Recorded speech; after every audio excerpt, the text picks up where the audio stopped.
नमस्कार प्रिय मित्रों, स्वागत है आप सभी का आपके अपने YouTube चैनल एनवीरा एजुकेशन पर। मैं महेंद्र बंजारा आज आप लोगों के लिए सीटिंग अरेंजमेंट जो अपना टॉपिक चल रहा है उसका लास्ट पार्ट 3 वीडियो लेके आया हूं। और आज के इस वीडियो में हम वो सभी बचे इम्पोर्टेंट क्वेश्चन की बात करेंगे जो पार्ट 1 और पार्ट 2 में अपन नहीं कर पाए। तो अच्छे से पूरा वीडियो देखिएगा और साथ में बने रहिएगा। नए हैं तो हमारे चैनल को सब्सक्राइब जरूर कर लीजिएगा। तो प्रश्न क्या है, कुछ दोस्त किसी एक बेंच पर बैठे हुए हैं, अनिल अनीता के निकट बैठा है। यहाँ से देखो, ये जब प्रश्न अपन पढ़ेंगे तो इस प्रश्न को पढ़ने के बाद में ऐसी कोई लाइन आपको मिले जिससे आप उनकी स्थिति को स्पष्ट कर पाओ, तो वहीं से शुरुआत की जाएगी। कुछ दोस्त किसी बेंच पर बैठे हैं, एक नाम है अनिल का, दूसरा अनीता का। फिर आगे बढ़े, ये दोनों एक दूसरे के निकट बैठे, अभी फिक्स नहीं कर सकता। अजय रेखा के निकट बैठा है, यानी 4 जने तो ये हो गए। उसके बाद रेखा अमित के साथ नहीं बैठी है। इसमें बोला गया है रेखा अमित के साथ नहीं बैठी है, यानी अनिल, अनीता, अजय, रेखा और अमित, टोटल कितने 5 जने हो गए यहाँ पर। तो यहाँ पर ये एक लाइन बना दी। यहाँ तक अपन कुछ स्पष्ट नहीं कर पा रहे हैं कि अनिल अनीता कहाँ पर बैठे हैं, यहाँ पे टोटल 5 जने हैं, या फिर अजय रेखा कहाँ बैठे हैं, रेखा अमित के साथ नहीं बैठी है। लेकिन अब देखो, अमित बेंच के बाएं सिरे पर, ये है बायां और ये है आपका दायां। यहाँ पर बोला है बाईं और ये बाएं सिरे पर, यहाँ पर कौन बैठा है, अमित। यहाँ पर अमित की स्थिति स्पष्ट हो गई। उसके बाद में यहाँ पर और क्या चीज़ बोली हुई है, रेखा अमित के साथ नहीं बैठी है। अमित के पास कौन बैठा है या नहीं बैठा उसकी स्थिति के बारे में कुछ नहीं बोला हुआ है। फिर बोला अमित बेंच के बाएं सिरे पर तथा अजय दाएं हाथ के छोर की ओर दूसरे स्थान पर बैठा है। यहाँ पर अजय बैठा है और ये दाएं से दूसरे स्थान पर बैठा है। अजय के पास कौन, रेखा, क्योंकि रेखा की स्थिति अमित के पास है नहीं। अब पीछे 2 स्थान बचते हैं, उन दोनों स्थानों पे कौन आएगा, यहाँ पे ये लाइन को पढ़ते हैं। अनिल अनीता के दाएं हैं। अनिल किसके दाएं हैं, अनीता के। ये देख लीजिए, अगर इसका मुख जब कोई स्थिति नहीं देता है तो अपन मुख ऊपर की ओर, उत्तर दिशा की ओर रखते हैं। तो इस स्थिति में दायां यही हुआ। अनीता के दाएं कौन है, अनिल, और अमित के भी दाएं कौन बैठा है, अनिल। यहाँ पे देख लीजिए, अमित का भी बायां यही है, अनीता का भी बायां यही है। तो दोनों स्थितियों में देखूँ तो अनिल की स्थिति अनीता के भी दाएं हैं और अमित के भी दाएं हैं। अब प्रश्न में वापस शुरुआती लाइन, अनिल अनीता के निकट बैठा है, ये देख लीजिए, दोनों एक दूसरे के निकट बैठे हैं। अजय रेखा के निकट बैठा है, ये स्थिति स्पष्ट हो गई। रेखा अमित के साथ, देख लीजिए, अमित इधर है, रेखा उधर है। फिर क्या बोला, अमित बेंच के बाएं सिरे पर, अजय दाएं छोर के दूसरे हाथ पर, ये हो गया।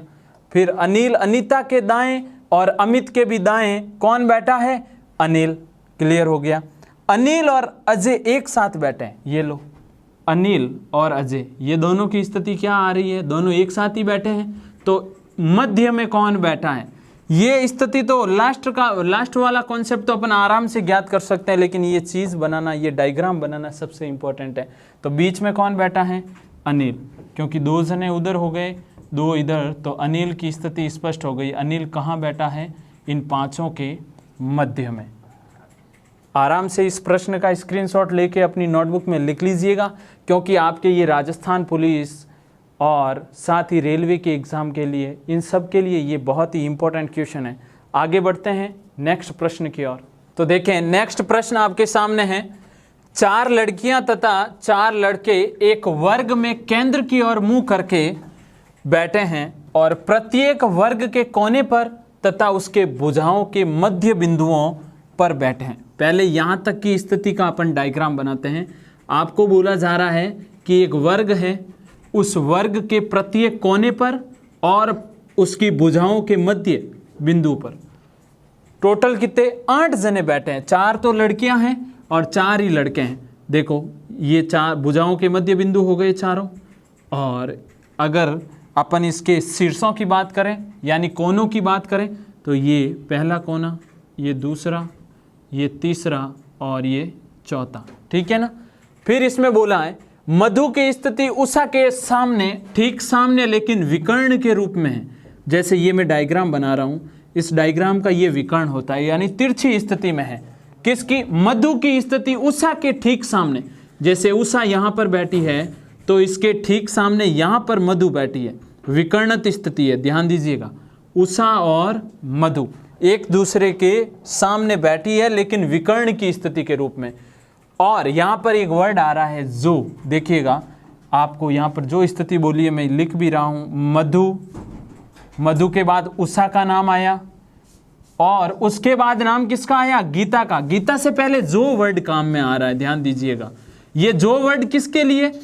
ठीक आगे वाले के लिए। आपको मालूम होना चाहिए जहां पे जो वर्ड होता है उसमें अंतिम का संबंध जो वर्ड के ठीक आगे वाले से होता है। तो यहां पर आपको मधु की स्थिति उषा के ठीक सामने, अगर मैं इसको ऐसे बना दूं कोई दिक्कत नहीं होगी, मधु यहां पर और उषा को यहां पर बिठा दिया जाए, क्योंकि विकर्णित तो ये भी स्थिति है। अब यहां पर उषा की स्थिति, मधु की स्थिति उषा के ठीक सामने विकर्ण के रूप में है, जो गीता के दाएं बैठी है। अब देखो, गीता के दाएं कौन बैठी है? उषा, यहां पर गीता, और गीता के दाएं स्थिति किसकी हो गई? गीता। अगर ये हाथ ऐसे रखूं तो ये हो गया बायां, ये हो गया दायां, क्योंकि आपको पता है हथेली वाला भाग दायां है, नाखूनों वाला भाग बायां है। तो यहां पर रखा, ये बायां है और ये दायां है, तो गीता के दाएं कौन बैठी है? गीता के दाएं उषा बैठी है।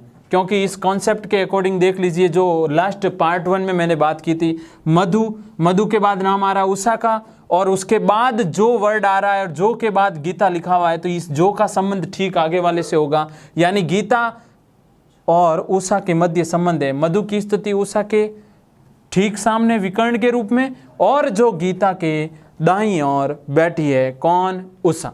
आगे बोला है गीता से अगला राम, जो गोपी के सामने है। गीता से अगला, ये गीता इधर तो हो नहीं सकता, उधर ही होगा। गीता से अगला कौन है? राम। और जो गोपी के सामने, अब गोपी के सामने यानी इधर ही होगा, ये राम की स्थिति हो गई, राम के सामने गोपी। जो बोस के बाएं और बैठा है, अब देखिएगा ये गीता, गीता के बाद आपको राम की स्थिति का जिक्र हो रहा है इस प्रश्न में। फिर जो वर्ड फिर आ रहा है यहां पर, और उसके बाद आ रहा है बोस, तो यहां पर इस जो वर्ड का संबंध राम से है, यानी गीता का अगला राम गोपी के सामने, गीता का अगला ये हो गया राम, राम गोपी के सामने है। और जो बॉस के बाईं ओर बैठा है, जो कौन?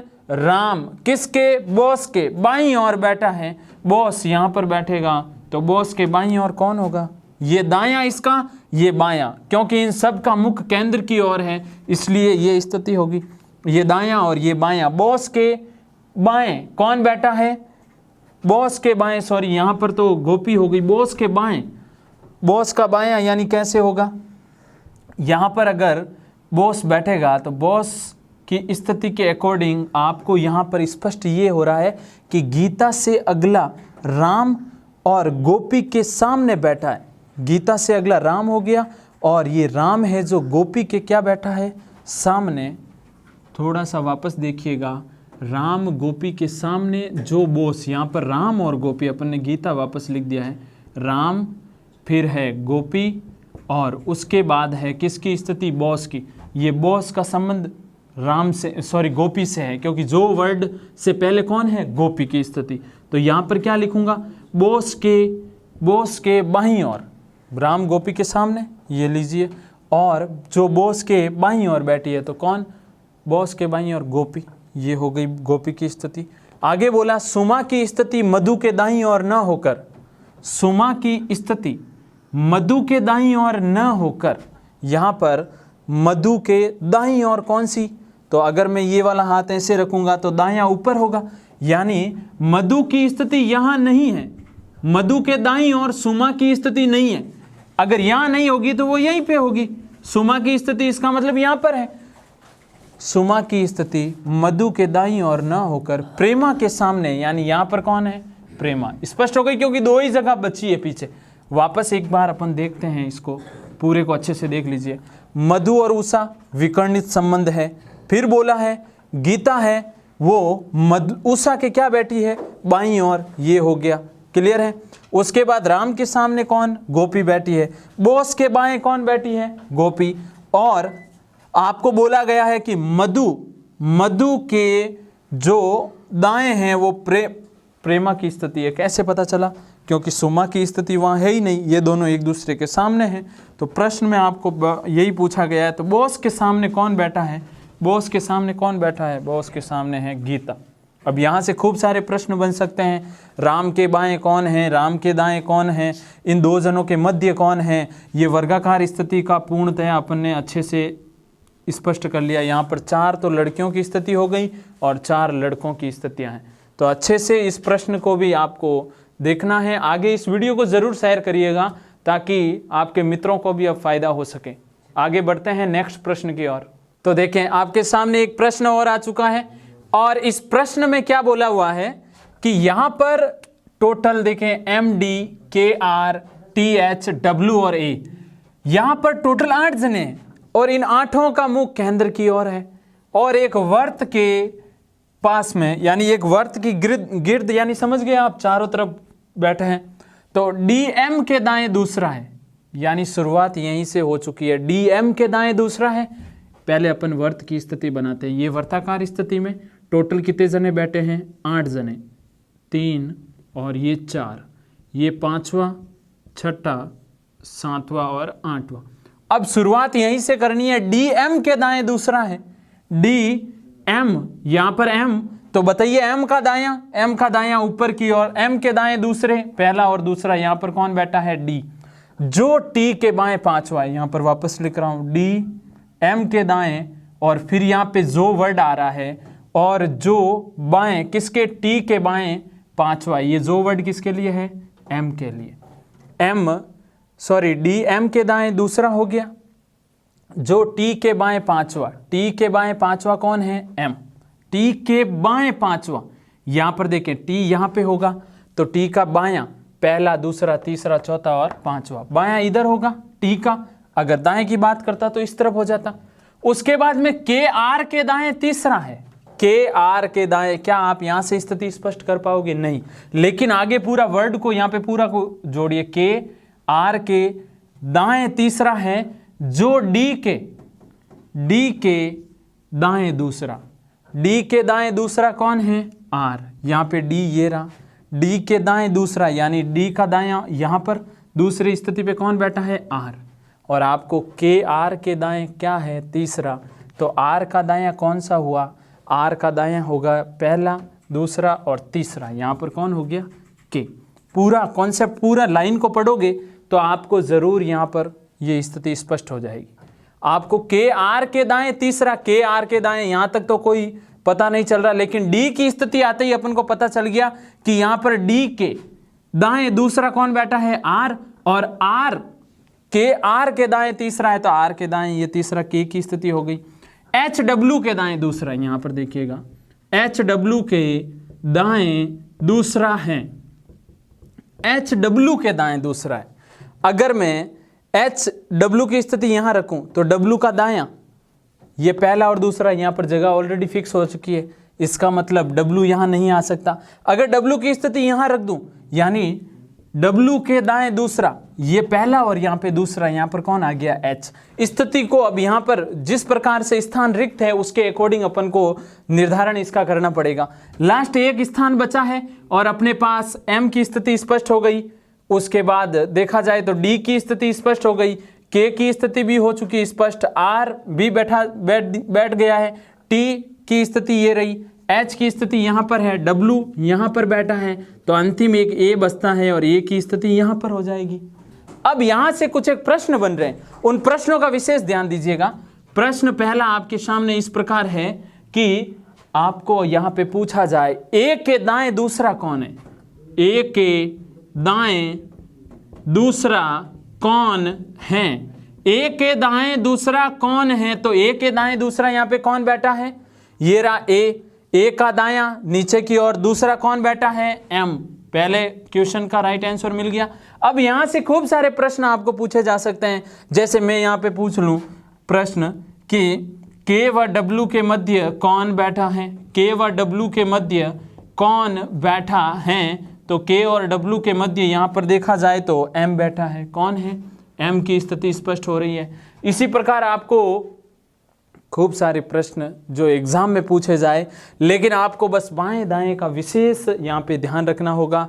बायां किसका कौन सा है, दायां किसका कौन सा है, केंद्र की ओर मुख है तो स्थिति कौन सी होगी, और केंद्र के विपरीत हो तो स्थिति क्या होगी।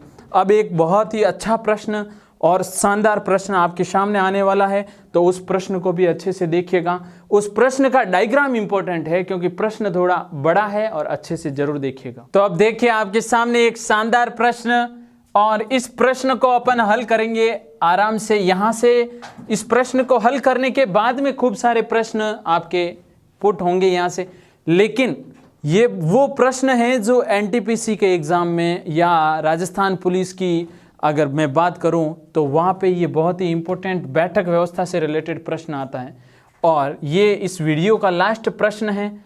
और आगे कल से अपन नए टॉपिक के बारे में डिस्कस करेंगे, तो आपको ये पूरा प्रश्न अच्छे से समझना है और अपने मित्रों तक इस वीडियो को ज़रूर शेयर करिएगा। देखिएगा 8 मित्र हैं, ABCDEF और H, टोटल ABCDEFG और H, सॉरी यहाँ पर G भी है क्योंकि टोटल मित्रों की संख्या 8 है। एक वर्ताकार मेज के चारों ओर बैठे हुए हैं। वर्ताकार मेज, ये वर्ताकार मेज की स्थिति है, इसके चारों ओर टोटल कितने मित्र बैठे हैं? 8, 2, 3, ये 4, 5, 6, 7 और 8 मित्रों की स्थिति हो गई। अब यहाँ पर देखिए, ये आवश्यक नहीं है कि वो इसी क्रम में हो, यानी A से लेके H तक इसी क्रम में, जरूरी नहीं। इनमें से 3 केंद्र के बाहर मुंह किए हुए हैं, जबकि 5 केंद्र की ओर मुंह किए हुए हैं। अब इनमें से जो आपके 3 जने हैं उनका मुख तो है केंद्र की ओर, और इनमें से ही 5 जने हैं जिनका मुख है केंद्र के विपरीत। इनमें से पुरुष और महिलाओं की संख्या समान है, यानी 4 ही पुरुष है और 4 ही क्या है? महिलाएं हैं। अब शुरुआत करते हैं अपन। पहला क्या बोला जा रहा है? C का मुंह केंद्र की ओर है, C का मुख केंद्र की ओर है, और EC के दाएं तीसरे स्थान पर है। माना ये शुरुआती स्टेज पे यहाँ पर ये C है, EC के दाएं, C का दायां पहला, दूसरा, और यहाँ पर तीसरे स्थान पर कौन है? E। लेकिन इस C का मुंह केंद्र की ओर है। बात समझ में आ गई आप लोगों को? आगे क्या बोला? F E के बाहीं ओर है, E के बाहीं ओर F है और तीसरे स्थान पर है। अब देखो इसका मुंह कहाँ है? केंद्र के विपरीत है या केंद्र की ओर है? अभी स्पष्ट हो जाएगा। पहले अपन को इस लाइन को यहाँ से एक बार रोकते हैं। क्या है? F E के बाहीं ओर तीसरे स्थान पर। अगर E के बाहीं ओर, जैसे यहाँ पर मैं ऐसे हाथ रखूँ, इस दिशा में होगा अगर मुख, तो उस कंडीशन में ये दायां होगा और ये क्या होगा? बायां, क्योंकि आपको बोला F E के बाहीं ओर। और अगर मैं हाथ को ऐसे रखूं, क्योंकि इसका मुख केंद्र की ओर हो जावे, तो उस कंडीशन में बायां इधर और दायां इधर, जबकि बाईं स्थान पर तो ऑलरेडी C आ रहा है। ये कह रहा है F E के बाईं ओर, E के बाईं ओर तीसरे स्थान पर कौन आ रहा है? F। जबकि अगर केंद्र की ओर मुंह हुआ तो उस कंडीशन में F यहां बैठेगा, जो बैठ नहीं सकता, C ऑलरेडी फिक्स हो चुका है। इसका मतलब इसका मुख केंद्र के क्या है? विपरीत दिशा में है। जब विपरीत दिशा में है तो बाईं और तीसरे स्थान पे कौन होगा? 1, 2 और 3। यहां पर किसकी स्थिति आ गई? F की। क्लियर हो गई बात? F और B के बीच 3 व्यक्ति बैठे। F और B, यहां पर F और B, उसके बीच में कितने लोग बैठे हैं?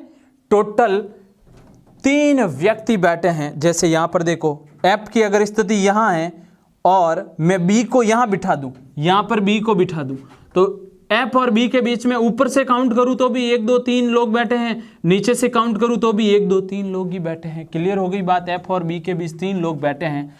और B के दोनों ही पड़ोसी महिलाएं हैं। ध्यान दीजिएगा, यहां पर भी ये E क्या है? महिला, और इसके नीचे जो भी बैठी है वो भी क्या है? महिला, यानी इस स्थिति में जो बैठेगी वो भी महिला ही है। G F के दाईं और तीसरे स्थान पर है, F का दायां और वो भी तीसरा। अगर F का मुंह केंद्र की ओर है तो F का दायां पहले, दूसरे और तीसरे स्थान पर, यहां पर कौन बैठेगा? G।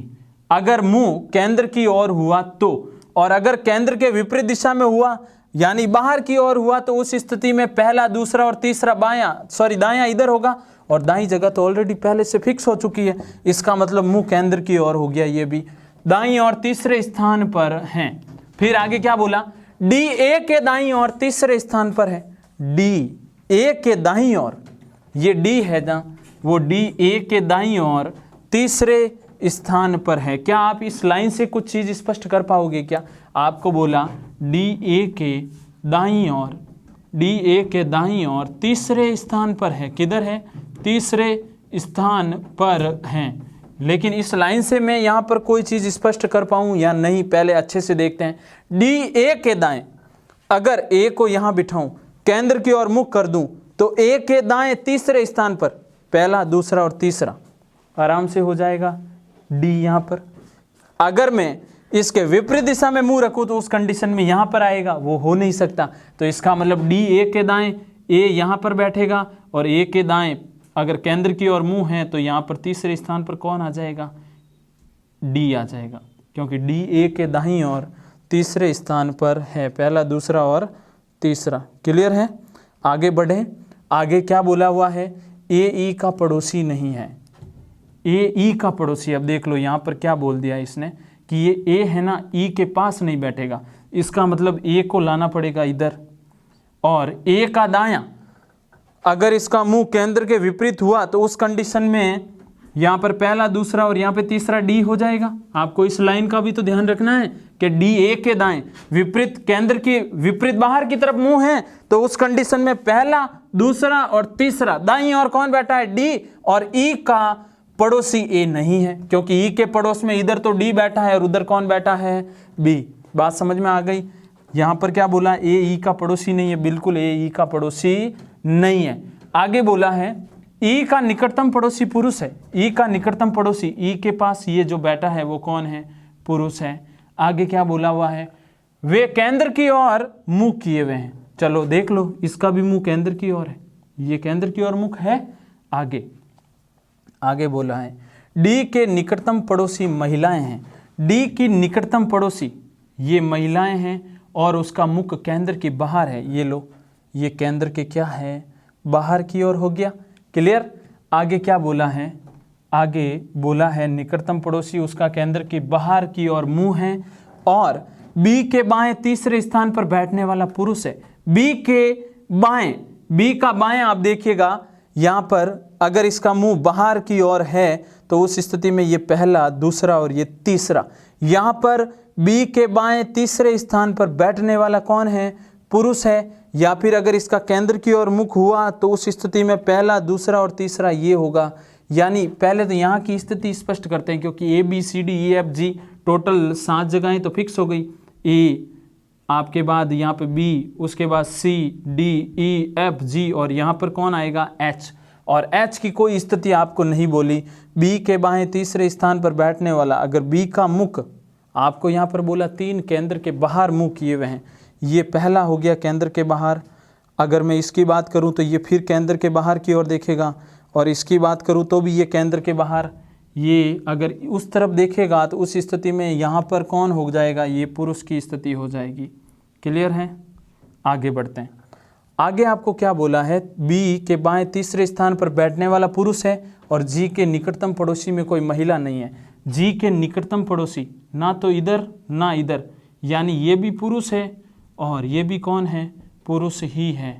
बात समझ में आ गई? क्योंकि जी का निकटतम पड़ोसी, बी और सी दोनों ही जी के निकटतम पड़ोसी है, और ये दोनों जो पास में बैठे हैं ना तो ये महिला है नहीं ये महिला है। स्पष्ट बोला कोई महिला नहीं है, इसका मतलब दोनों ही पुरुष हैं। टोटल पहला, 2, 3 और 4, 4 पुरुषों की संख्या हो गई। 1, 2 ये भी महिला हो गई, और ये भी क्या हो गई? महिला। और टोटल महिलाएं कितनी हो गई अपने पास? टोटल महिलाएं भी 4 हो चुकी है, और 4 ही क्या है? पुरुष। यहाँ पर 1, 2 और इन 3 का मुख बाहर है, और 1, 2, 3 ये 4 और ये 5, 5 जनों का मुंह केंद्र की ओर है। क्लियर है? अच्छे से वापस रिपीट देख लीजिए, वापस कर लेते हैं। ई सी के दाईं और तीसरे स्थान पर है, ये सी के दाईं और तीसरे स्थान पर ई है। एफ ई के बाईं और तीसरे स्थान पर है, ये एफ ई के बाईं और तीसरे स्थान पर कौन है? पहला, दूसरा और तीसरे स्थान पर एफ है। एफ और बी के बीच 3 व्यक्ति बैठे हैं, एफ और बी के बीच 1, 2 और 3 लोग बैठे हैं। उसके बाद में बी के दोनों और पड़ोसी महिलाएं हैं, ये बी के दोनों और पड़ोसी कौन हैं? महिलाएं हैं। जी और एफ, जी एफ के दाईं और तीसरे स्थान पर, ये एफ कहाँ पर है? एफ ये रहा, एफ के दाईं और कौन है? आपको देखो क्या बोला, जी एफ के दाईं और तीसरे स्थान पर, एफ के दाईं और पहला, दूसरा और तीसरे स्थान पर कौन है? जी। एफ जी के दाईं और तीसरे स्थान पर, जी एफ के, तो जी एफ के हो गया तीसरे स्थान पर। डी ए के दाईं और तीसरे स्थान पर, डी ए के दाईं और, वापस देख लीजिए, डी ए के दाईं और, तो डी है वो ए के दाईं और, ए कहाँ बैठा है? ए की स्थिति ये है, तो ए का दायां यही होगा, 1, 2 और 3, ए के दाईं और डी बैठा है तीसरे स्थान पर, बिल्कुल डी ए के दाईं और तीसरे स्थान पर हैं। ए ई का पड़ोसी नहीं है, ए यहाँ पर ए नहीं, ये तो यहाँ बैठा है, तो ई का पड़ोसी तो डी है, बिल्कुल सही है। ई का निकट पड़ोसी पुरुष है, ई का निकट पड़ोसी कौन है? ये लो पुरुष यहाँ पर बैठा है, तथा वे केंद्र की ओर मुंह किए हुए हैं, ये लो डी का मुंह केंद्र की ओर ही है, बिल्कुल। डी के निकटतम पड़ोसी महिलाएं हैं, डी का निकटतम पड़ोसी, उधर देखिए, डी का निकटतम पड़ोसी कौन है? महिलाएं हैं, तथा उनका मुंह केंद्र की बाहर की ओर है, ये केंद्र के बाहर ही मुख है उसका। और बी के बाएं स्थान पर बैठने वाला पुरुष है, बी के बाईं और, बी का बायां, ये देख लीजिए, बी के बाएं तीसरे स्थान पर, सॉरी, तो ये बी के बाएं पहले, दूसरे और तीसरे इस स्थान पर बैठने वाला पुरुष है, उसका नाम एच है। जी के निकटतम पड़ोसियों में कोई महिला नहीं है, जी के पास में बी और सी बैठा है, ये पुरुष नहीं, ये महिलाएं नहीं है, पुरुष है, क्योंकि इसमें बोला है जी के निकटतम पड़ोसियों में कोई भी महिला नहीं है। तो ये डायग्राम बनाना आना चाहिए। मैं कह रहा हूँ सिटिंग व्यवस्था के लिए अगर आप पार्ट 1 अच्छे से देखते हो, पार्ट 2 में भी कुछ एक अच्छे कॉन्सेप्ट बताए हुए, वहाँ से देखते हो, तो आप इतना बड़ा प्रश्न भी अगर आप हल कर पाते हो, तो एग्जाम में जब ये प्रश्न आएगा तो टाइम भी मिलेगा, और उस टाइम के दरमियान अगर ये प्रश्न आप, इतना बड़ा प्रश्न आप हल कर पाते हो, तो फिर आप बैठक व्यवस्था का कोई भी प्रश्न आपको दे दिया जाए, इतना बड़ा एग्जाम में इससे तो छोटा ही मिलेगा। अगर ऐसा आ भी जाए तो भी कर लेते हो आप, और नहीं तो इससे छोटा तो श्योर है कि आप करोगे। चाहे वर्ग की स्थिति हो, आयत की स्थिति हो, आप वर्गाकार, आयताकार, आपको कह दिया जाए वर्ताकार, अगर एक लाइन की बात कर ली जाए या फिर 2 लाइनों पे बिठा के स्थिति पूछ ली जाए, तब भी आप ज्ञात कर सकते हो। यहाँ पर आपको पूछा जाए कि पुरुष कौन से हैं, डी पुरुष है, एच पुरुष है, ए महिला है लेकिन सी पुरुष है और बी पुरुष है, यानी डी एच सी बी ये सब पुरुष है। महिलाएं कौन है? ई जी ए और एफ। यानी आपको यहाँ पे प्रश्न खूब सारे बन सकते हैं यहाँ से कि महिलाओं का युग्म बताइए, पुरुषों का युग्म बताइए, जो ए है उस ए के दाईं और चौथा कौन है, या बी के बाईं और चौथा कौन है, या इन 2 के मध्य कौन बैठा है, या इन तीनों का ऐसा कोई युग्म जिसमें 2 पुरुष, और यहाँ पे जैसे आपको कह दे कि इस पूरे में ऐसा कोई युग्म है जिसमें 2 पुरुषों के मध्य महिला बैठी है, तो सी बी और उसके मध्य जी है, 2 पुरुष और उनके मध्य कौन बैठी है? महिला। या फिर आपको कह दे कि ऐसा कोई है जहां पर 2 महिलाओं के मध्य 2 पुरुष बैठे हैं, देखो ई और एफ इन दोनों के मध्य पुरुष बैठे हैं। तो खूब सारे प्रश्न बन सकते हैं, और आगे अपन और भी इंपॉर्टेंट टॉपिक की बात करेंगे। जो बैठक व्यवस्था हमारा इसी के साथ यहीं पर कंप्लीट होता है। इसी उम्मीद के साथ कि आपको ये आज का वीडियो अच्छा लगा होगा, और आने वाले वीडियो सीरीज भी आपके लिए शानदार होंगे। जैसा प्रश्न में बोला गया वैसा आपको कॉन्सेप्ट चलाना है, उसी प्रकार करना है। मिलेंगे नेक्स्ट वीडियो में एक नए टॉपिक के साथ, तब तक अच्छे से पढ़ते रहें। धन्यवाद।